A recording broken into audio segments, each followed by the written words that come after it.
Hello friends, तो कैसे हैं आप सब लोग। आई होप आप सब अच्छे होंगे। तो चलिए शुरू करते हैं। आज हम माइक्रो लेसन प्लान बनाएंगे प्रस्तावना कौशल पर। तो प्रस्तावना कौशल पर माइक्रो लेसन प्लान बनाने के लिए सबसे पहले आपको दिनांक डालनी होगी लेफ़्ट साइड में, फिर कक्षा, फिर विषय, फिर उपविषय, और उसके बाद अवधि जो कि 6 मिनट होती है, और फिर कालांश पीरियड।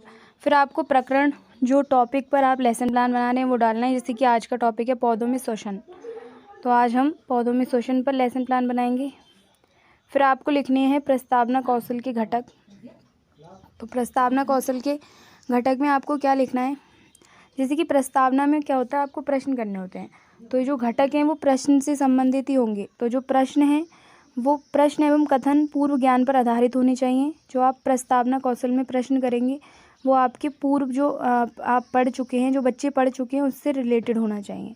प्रश्नों एवं कथनों का मूल पाठ एवं उद्देश्यों से संबंध होना चाहिए। और जो प्रश्न और कथन आप पूछ रहे हैं, जो प्रश्न आपने बच्चों से किए हैं, उनका मूल पाठ से संबंध हो। प्रश्नों एवं कथनों में क्रमबद्धता होनी चाहिए। छात्र की रुचि एवं ध्यान आकर्षित करना। प्रश्न एवं कथन स्पष्ट होने चाहिए, बच्चों को समझ आए। पाठ स्तर एवं छात्र स्तर के अनुसार उपकरणों एवं साधनों का प्रयोग। जो प्रश्न और वो हैं वो पाठ स्तर के अनुसार होने चाहिए।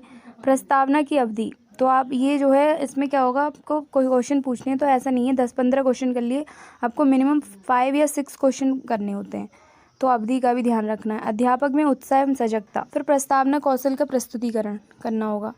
प्रस्तुतिकरण में क्या करेंगे, सबसे पहले वही शिक्षण बिंदु का कॉलम बनेगा, छात्रा अध्यापिका क्रिया का कॉलम 3rd, छात्र छात्रा क्रिया का, और प्रयुक्त घटक का 4th कॉलम बनेगा। फिर आपको यहाँ पे शिक्षण बिंदु में से पौधों में श्वसन जो टॉपिक है वही शिक्षण बिंदु होगा, पौधों में श्वसन। उसके बाद आपको प्रश्न करने होंगे छात्रा अध्यापिका क्रिया में। इसमें पहला प्रश्न है, आप श्वास लेते समय कौन सी गैस ग्रहण करते हैं। तो बच्चे छात्र छात्रा क्रिया वाले कॉलम में आंसर करेंगे कि प्रश्न जो ऑक्सीजन गैस ग्रहण करते हैं सांस लेते समय। फिर आपको इस तरह से ही, जैसे यहाँ पे 4 प्रश्न किए गए हैं, जो लास्ट वाला प्रश्न है वो समस्यात्मक प्रश्न हो जाता है। वो प्रश्न जब बच्चे आंसर नहीं कर पाते हैं तो आप उसे समस्यात्मक प्रश्न लिख देते हैं।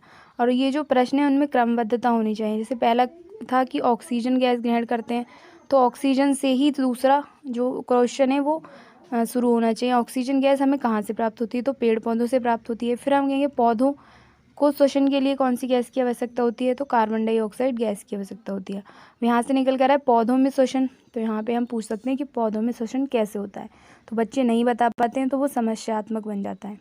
फिर लास्ट में उद्देश्य कथन आपको लिखना है। उद्देश्य कथन में जो पढ़ाने वाले, आप पौधों में श्वसन बच्चे नहीं बता पाते तो आपको क्या पढ़ाना है, पौधों में श्वसन। तो आज हम पौधों में श्वसन की क्रिया को विस्तार पूर्वक पढ़ेंगे और समझेंगे। फिर आपको आगे एक निरीक्षण तालिका बनानी है। ये जो निरीक्षण तालिका है ये जो होती है, ये होती है जब आपको कोई ऑब्जर्व करता है आपके लेसन प्लान को, तो वो यहाँ पे टिक करते हैं, ठीक है। और ये जो 8 यहाँ पे व्यवहारिक घटक जो दिए हुए हैं, ये पहले वाले ही घटक हैं, बस यहाँ पे इनकी जो टेंस है, जो काल है इनका, वो बदल दिया जाता है। वहाँ पे थे वो फ्यूचर में और यहाँ पे ये पास्ट में बन जाते हैं। तो ये था हमारा प्रस्तावना कौशल। आई होप आप सबको समझ आया होगा। और भी आप लेसन प्लान देखने के लिए चैनल पर विजिट कर सकते हैं, वहाँ पे आपको बाकी माइक्रो और मैक्रो लेसन प्लान मिल जाएंगे। Thank you.